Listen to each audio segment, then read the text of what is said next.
ka mea mai mātai ko te hunanga mare kura o te waka takitimu. E tui ai tātou mai ha moa ki Tunga, ki Hiti, ki Tahiti, ki Rarotonga, ki ngā Kuki Island katoa, ki Rangi Tahua, taino ki te Waipauna me. E tui ai ngā mautere katoa, ngā whakapapa katoa, I runga I te whakapapa tapu, te waka tapu o takitimu.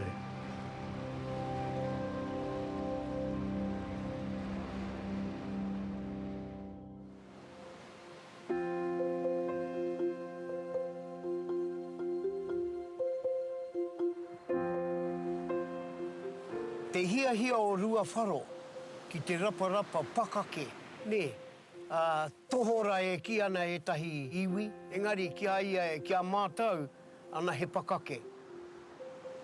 Ana tana urunga mai I tūranga nui a Kiwa, ka kite rā ia e whitu nā tohora I roto I te moana, I koneina.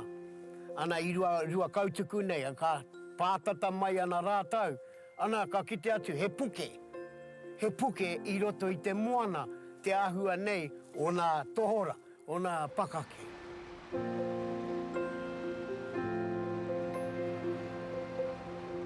I koneina, e whitu rātau. Ko nā puke I kite ngā pakake, I kite I konei, o rātau ingoa.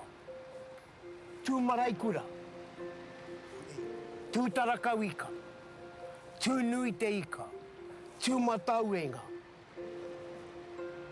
tū rua, tū korehu, tū henga.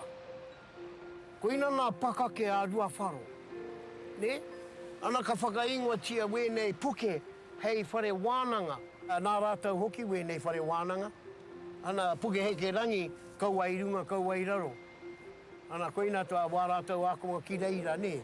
Ere te puke paunamu, mo nā paunamu I hoatu I nā pakanga, I ngaro atu I nā pakanga.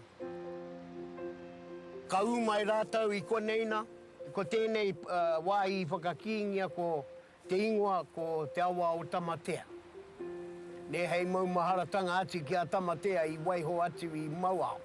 Ana, te awa o tamatea e rere atu nā, ka maingia e rātou he rākau I whakatakania mai nā te pakaru tanga o tētahi o ngā parirau o te waka takitimu. Ka maingia rātou he rākau, he rango e ki ana rātou. He rango a takitimu, hei mea, hei tōi atu te waka ki runga. Kia maroke ai, kia kitea, kia pai ai te mahi, te whakatika, ne? Ana, koina te mutunga. Tētahi anō kai kora, koina te mutunga o tawa o wawarango. Etahi I koneina, huri no atu ki rungara. Ai. Roa ake ana I konei tonu te waka takitimu, ka haere a ruawharo ki runga ia ki mokotahi. Ana ki tōna pā ki reira, ana whakatoa.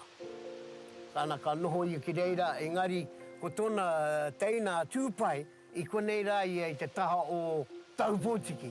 Ana ko rātau, nā tohunga, wētahi o nā rangatira, nā tuakana, nā teina a ruawharo, I konei rātau e noho ana.